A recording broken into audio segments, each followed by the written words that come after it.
এত কষ্ট করে আমি বন্য হাঁস শিকার করলাম আর সেটা পানিতে পড়ে গেল। এখন কি করি? ওইটা একটা বড় লাঠি, লাঠিটা দিয়ে হাঁসটা এগিয়ে আনি।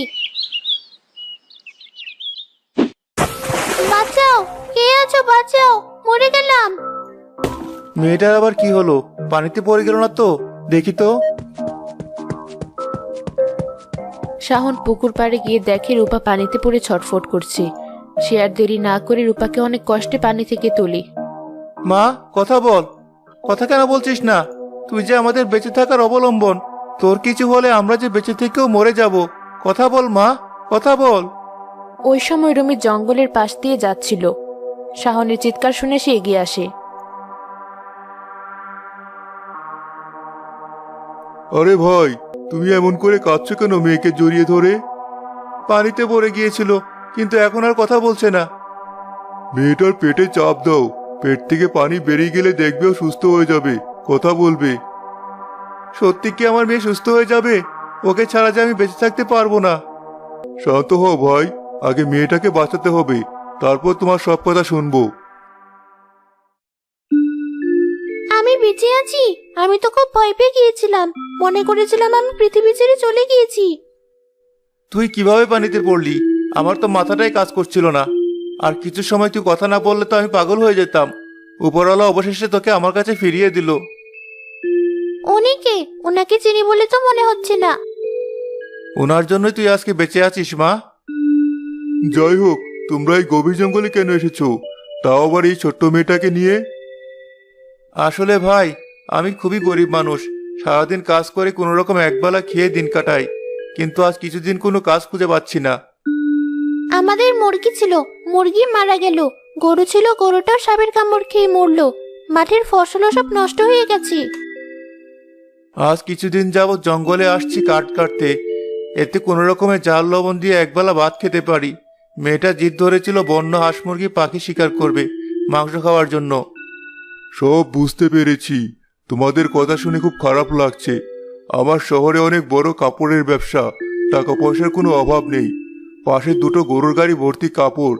আমি তোমাকে কিছু কাপড় দিচ্ছি, সেটা দিয়ে ব্যবসা শুরু করো।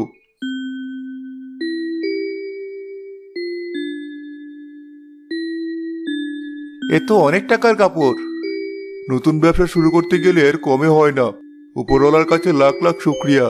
জীবনে এই প্রথম কোনো ভালো কাজ করেছি। এবার দেখবে তোমাদের সব অভাব চলে যাবে। আপনি অনেক ভালো চাচা, আমাদের অনেক বড় উপকার করলেন।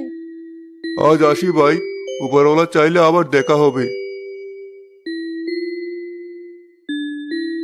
আর দেরি না করে চলো আমরাও বাড়ি ফিরি।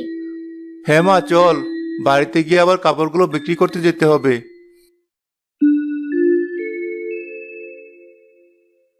তোমরা এত কাপড় কোথায় পেলে? সব তো দেখি নতুন কাপড়, বেশ সুন্দর দেখতে কাপড়গুলো।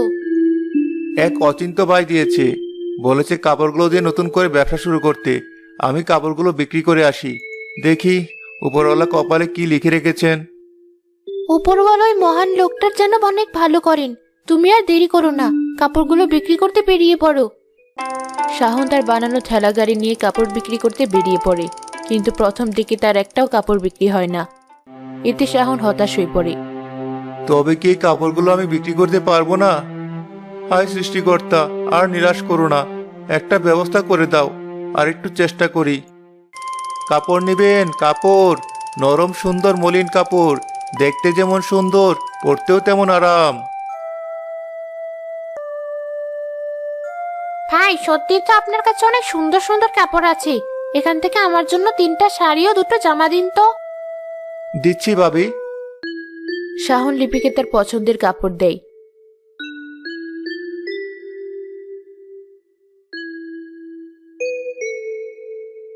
দেখতে দেখতে শাহনের সব কাপড় বিক্রি হয়ে যায়। অনেক টাকা লাভ করে সে আনন্দে বাড়ি ফিরে আসে। গিন্নি, কোথায় তুমি? একটা সুখবর আছে, আমার সব কাপড় বিক্রি হয়ে গেছে, অনেক টাকা লাভও হয়েছে। সত্যি বলছো তুমি? এবার আমাদের আর কোনো কিছুর অভাব হবে না। সত্যি কথা বলছিস মা? এই টাকা দিয়ে আমি কালই যাব শহরে নতুন কাপড় কিনতে, তোর জন্য মাংস কিনে আনবো।